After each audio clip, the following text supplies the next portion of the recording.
ঢাকা বিশ্ববিদ্যালয় কেন্দ্রীয় ছাত্র সংসদ ডাকসু নির্বাচনে ছাত্র শিবির ভিপি জিএস সহ বেশিরভাগ আসনে জিতবে বলে নিজের প্রেডিকশন দিয়েছেন অনলাইন অ্যাক্টিভিস্ট পিনাকি ভট্টাচার্য। বুধবার নিজের ভেরিফাইড ফেসবুক পেজে দেয়া এক পোস্টে তিনি এ প্রেডিকশন দেন। ওই পোস্টে পিনাকি ভট্টাচার্য লেখেন, ডাকসু নির্বাচন নিয়ে আমার প্রেডিকশন বলি, ছাত্র শিবির ভিপি জিএস সহ বেশিরভাগ আসনে জিতবে। হলগুলোতে কিছু আসন ভাগাভাগি হবে।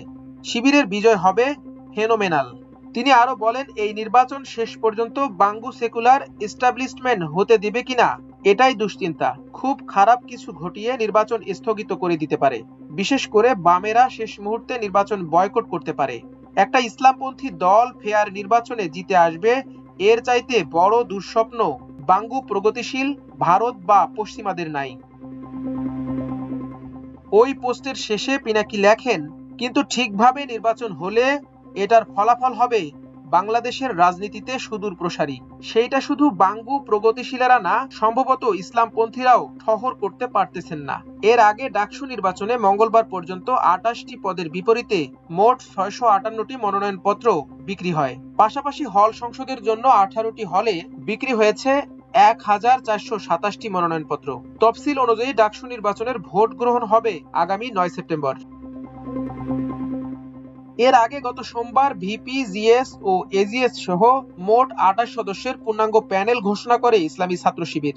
ওই প্যানেল থেকে ভিপি পদে নির্বাচন করবেন শিবিরের কেন্দ্রীয় প্রকাশনা সম্পাদক ও ঢাকা বিশ্ববিদ্যালয় শাখার সাবেক সভাপতি সাদিক কায়েম। জিএস পদে ঢাকা বিশ্ববিদ্যালয় শাখা শিবিরের বর্তমান সভাপতি এস এম ফরহাদ এবং এজিএস পদে নির্বাচন করবেন ঢাকা বিশ্ববিদ্যালয় শাখার সাধারণ সম্পাদক মহিউদ্দিন খান। এছাড়াও শিক্ষার্থী ঐক্য জোট নামের শিবিরের ওই প্যানেলে স্থান পেয়েছেন বিভিন্ন মত ও সংগঠনের নারী পুরুষ শিক্ষার্থীরা।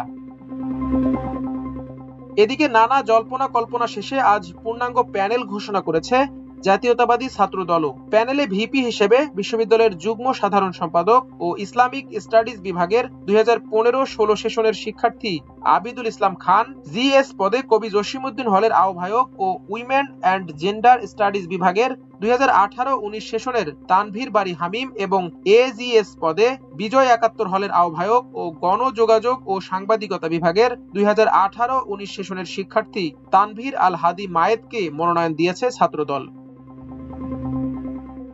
এছাড়াও আসন্ন ডাকসু নির্বাচনে অংশগ্রহণ করছে বাংলাদেশ গণতান্ত্রিক ছাত্র সংসদ, বাংলাদেশ ছাত্র অধিকার পরিষদ, ইসলামী ছাত্র আন্দোলন বাংলাদেশ, বাম ছাত্র সংগঠনগুলোর নেতৃত্বে জোট এবং স্বতন্ত্র শিক্ষার্থীদের জোট সহ বিভিন্ন রাজনৈতিক ছাত্র সংগঠন ও স্বতন্ত্র শিক্ষার্থীরা।